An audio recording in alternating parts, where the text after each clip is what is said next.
హల్లెలూయా hallelujah hallelujah hallelujah hallelujah హల్లెలూయా.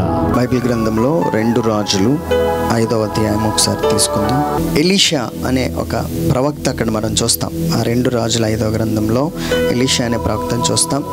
ఈ Elisha అనే ప్రవక్తకి ఒక సేవకుడు ఉన్నాడు. జాగ్రత్తగా విందాం. ఈ నామాను కుష్టుతో ఉన్నది, ఒళ్ళంతా కుష్టుతో ఉన్నది. ఈ నామాను ఆ నీటిలో మునిగాడు, మొత్తం స్వస్థత వచ్చేసింది, చిన్నపిల్లల శరీరం అయిపోయింది. ఆ స్టోరీ మీకు తెలుసు.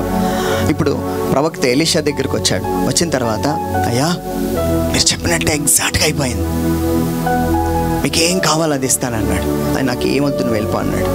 ఈ పక్కనున్న శిష్యుడు ఇంకా అసలు ఏం బుర్ర ఏమీ తెలియట్లేదు, మనకి ఎన్ని ఖర్చులు ఉంటాయి అని చెప్పి ప్రవక్తను అక్కడ వదిలిపెట్టి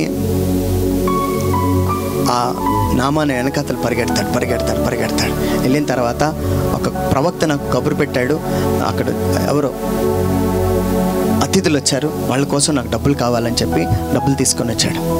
జాగ్రత్తగా విందాం. ఈరోజు మీ అందరితో ఒక ప్రశ్న అడుగుతున్నానండి. నీ ఎదుట ఉన్న దీవెనను వదిలిపెట్టి ఎక్కడ పరిగెడుతున్నావు? ఈ రాజకీయ నాయకులు వెనకతలు పరిగెడతారు చూశారు.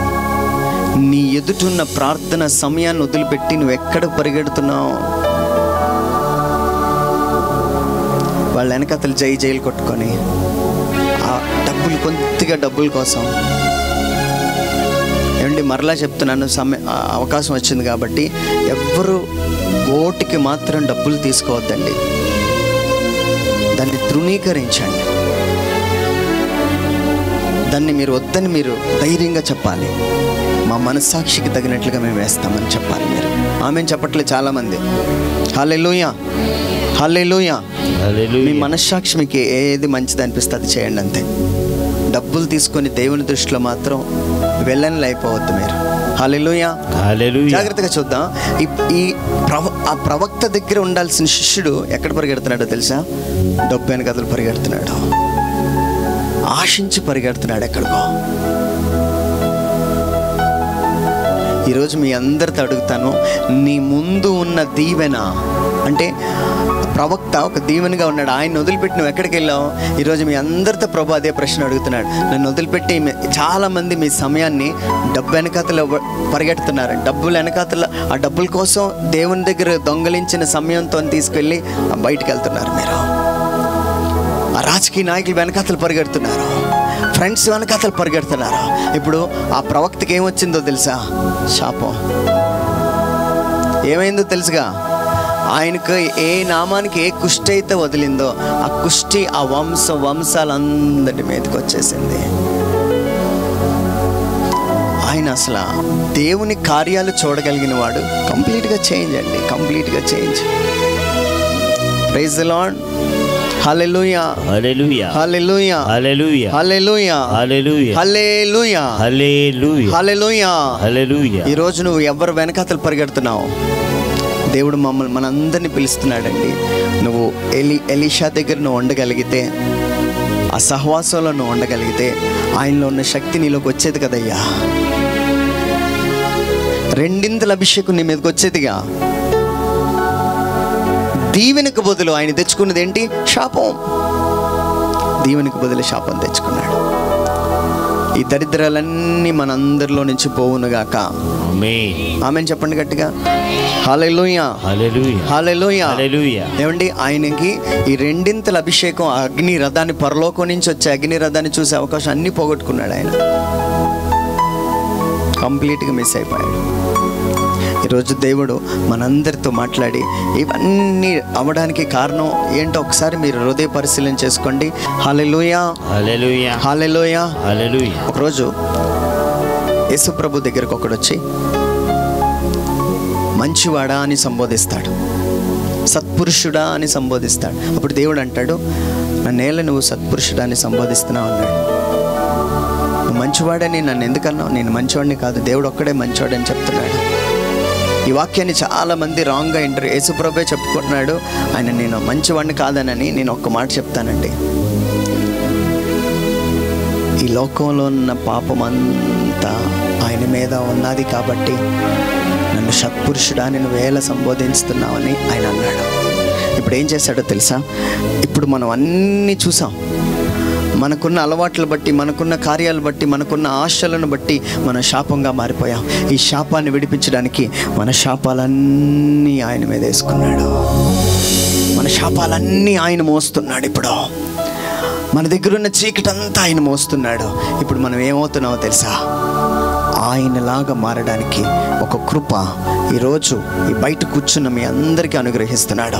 మీరు చేయాల్సిందల్లా ఒక్కటే, ప్రభువా నేను డబ్బు వెనకతలు పరిగెట్టాను, అమ్మాయి వెనకతలు పరిగెట్టాను, లోకం వెనకతలు పరిగెట్టాను, నా మీద అన్ని శాపాలే ఉన్నాయి ప్రభువా, ఒక్కసారి కనికరం చూపించని నువ్వు నీ ఎదుట ఉన్న దేవుని వైపు చూడగలిగితే నీ శాపమంతా ఆయనలోకి వెళ్ళి ఆయనలో ఉన్న దీవెనలన్నీ నీకు రాబోతున్నాయి. గట్టిగా చప్పట్లు కొడుతూ గట్టిగా చప్పట్లు కొడతారు. హల్లెలూయా, హల్లెలూయా, హల్లెలూయా, హల్లెలూయా. ఈరోజు ఎవరిని ఆయన వదిలిపెట్టాడండి, ఎవరిని ఆయన వదిలిపెట్టాడు. ఈరోజు నువ్వు నిజంగా నమ్మగలిగితే సిలువలో జరిగిన కార్యం ఏంటో తెలుసా? ప్రపంచంలో ఉన్న అన్ని శాపాలు, మనుషులందరి శాపాలు ఆయనలోకి వచ్చేసాయి. ఆయనలో ఉన్న దీవెన మనలోకి వచ్చింది. అంతే.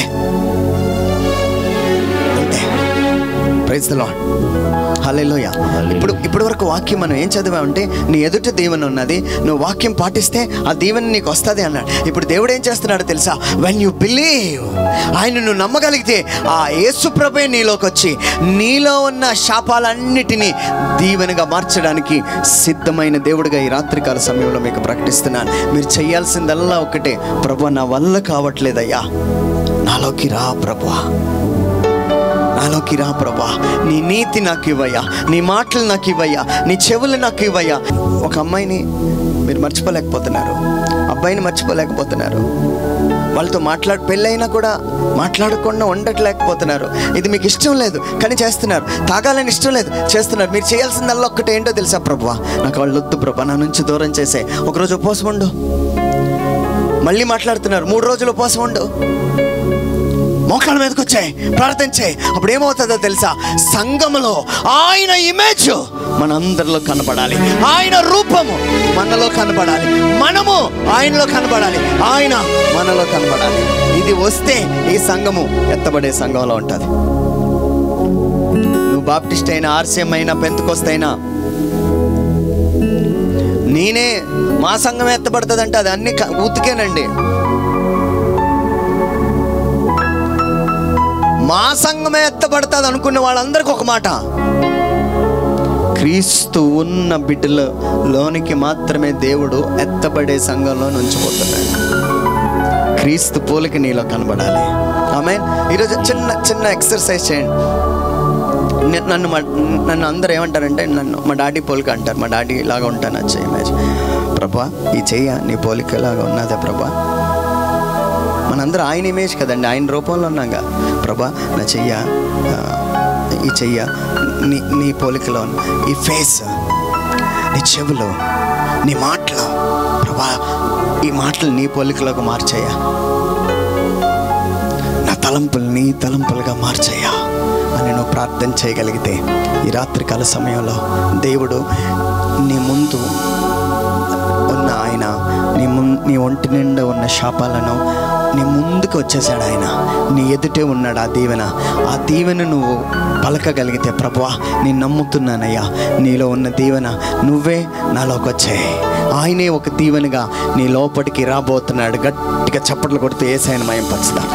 హల్లెలూయా. ఈరోజు నమ్మితే ఆ దీవెన నీలోకి వచ్చినప్పుడు నీలో ఉన్న శాపాలన్నీ బయటకు వెళ్ళిపోతాయి. ఆమేన్. హల్లెలూయా.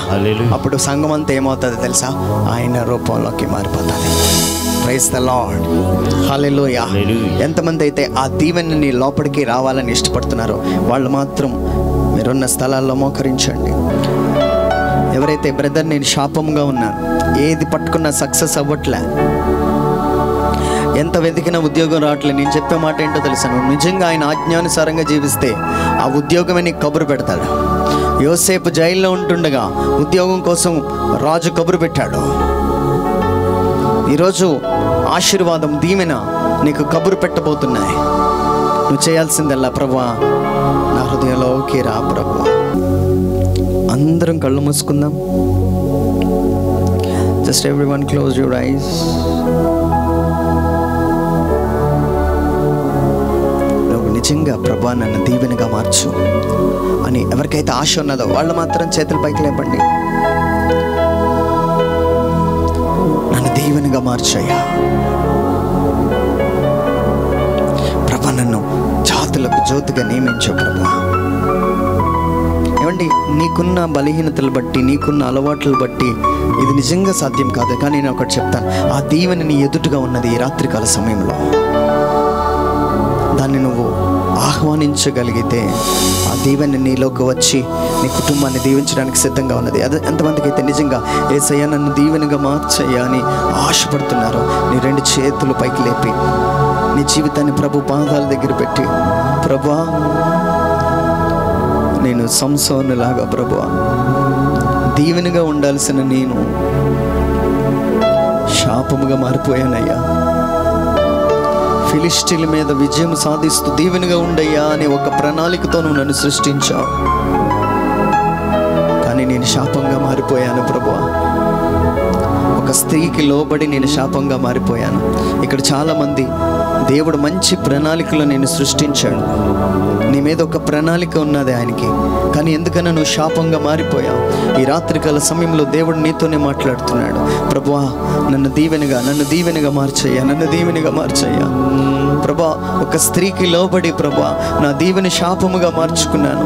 నీ ఆజ్ఞానుసారముగా ఉండాల్సిన నేను నీ మాటను జవదాటి ఈరోజు శాపం తెచ్చుకున్నాను. అలాంటి వాళ్ళు నీ చేతులెత్తి కన్నీరు కారుస్తూ ప్రభు పాదాలు పట్టుకొని, అయ్యా నన్ను మన్నించు దేవా, నీ రక్తంతో నన్ను కడిగయ్యా, అయ్యా నన్ను ఒక్కసారి కనికరించయ్యా. అయ్యా ఇదిగో నా తండ్రి, కయ్యనులాగా నా అన్నదమ్ముల మీద నేను పగబెట్టుకున్నానయ్యా. ఆ శాపం నా మీద ఉన్నది ప్రభా. ఏది పట్టుకున్నా సక్సెస్ అవ్వట్లే. ఈరోజు చాలామంది ఇక్కడ క్రైస్తవులుగా ఉన్నారు, కానీ ఇంట్లో కోర్టు గొడవలు, బయట వాళ్ళ మీద కోర్టు గొడవలు, ఇంట్లో సమాధానం లేదు. ఈ రాత్రికాల సమయంలో దేవుడు నిన్ను పిలుస్తున్నాడు. నీ ముందు నిన్ను దీవెనగా ఉంచానయ్యా. ఎందుకని శాపంగా మారిపోతున్నావు? ఈరోజు నీ ముందున్న దేవుణ్ణి, దీవెనను అనే దేవుణ్ణి ఈరోజు నీ లోపలికి ఆహ్వానించు. ఆ దీవెన నీ లోపలికి రావడానికి సిద్ధంగా ఉన్నాడు. సంసోను దీవెనగా ఉండాల్సిన సంసోను ఎందుకనో ఒక స్త్రీని బట్టి శాపముగా మారిపోయాడు. 2 కళ్ళు పోగొట్టుకున్నాడు, అంధుడైపోయాడు. ఈ రోజున ఒక స్త్రీ బట్టి అంధుడిగా మారిపోయావేమో, ఒక స్త్రీ బట్టి నువ్వు విడవబడ్డావేమో, ఒక స్త్రీ బట్టి నువ్వు బంధించబడి ఉన్నావేమో. ఈ రాత్రికాల సమయంలో దేవుడు నిన్ను పిలుస్తున్నాడు. నీ ముందున్న దీవెన ఒక్కసారి పిలువు. చేతులెత్తి గట్టిగా యేసయ్యను పట్టుకొని, అయ్యా నువ్వే నా దీవెనయ్యా, నాలోకి రా ప్రభు అంటూ దేవుణ్ణి ఆహ్వానించు. అందరూ చేతులపై. ముందుగా కయ్యను లాంటి శాపాలు ఏమైనా ఉన్నాయి? నీ ముందు దీవెన ఉన్నది, శాపం ఉన్నది. కోరుండి శాపాన్ని తెచ్చుకున్నావేమో, అసూయ చేత శాపాన్ని ఏమైనా తెచ్చుకున్నావేమో.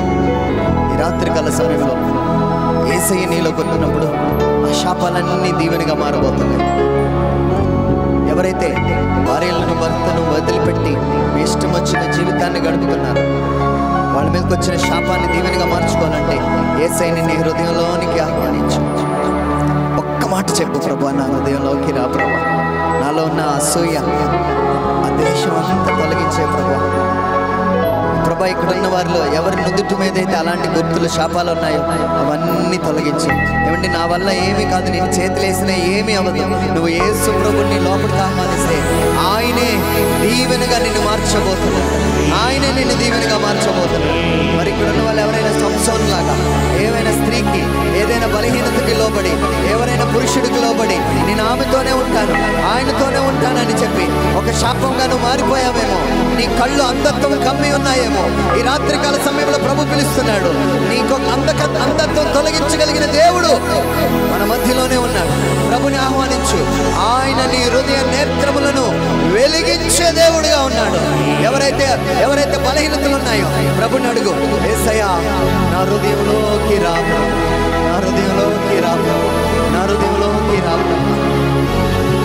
చివరిసారిగా నీ కుడి చేతిని నీ ఎదుటి మీద ఉంచుకొని, నీ కుడి చేతిని నీ తల మీద ఉంచుకొని చిన్న ప్రార్థన చేసి ముగించుకుని ప్రతి ఒక్కరూ ఈ సమయంలో ఒకవేళ నీ బిడ్డలు ఇక్కడ లేకపోతే, నీ భర్త ఇక్కడ లేకపోతే వాటిని కూడా తలంచుకొని దేవుడు అందరినీ దీవెనగా మార్చాలని ప్రార్థించండి.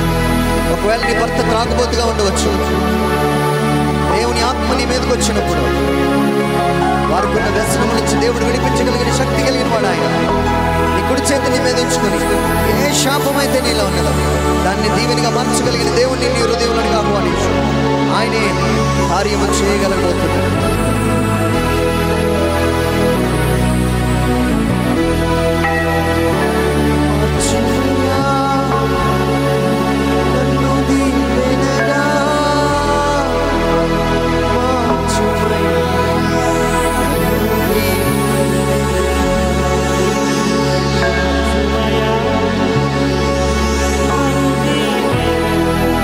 బిడ్డలందరి నుదుటి మీద మీ హస్తం వచ్చిన గాక, మీరందరూ దీవెనగా మారుదురు గాక. మార్చుమయ్యా నన్ను దీవెనగా, మార్చుమయ్యా నన్ను దీవెనగా, మార్చుమయ్యా నన్ను దీవెనగా, మార్చుమయ్యా నన్ను దీవెనగా. ప్రభా నీలో ఉన్న దీవెనలన్నీ వీరికి అనుగ్రహించమని. ప్రభా మా ఎదుట ఉన్న దీవెనను మేము స్వతంత్రించుకోవాలంటే నీ ఆజ్ఞలను వింటూ పాటించే కృప వీరికి ఇవ్వమని యేసయ్య నామములో అడిగి పొందుకున్నాము తండ్రి. ఆమేన్, ఆమేన్, ఆమేన్. మీరందరూ యేసయ్య దీవెనగా మారిపోవుదురుగాక.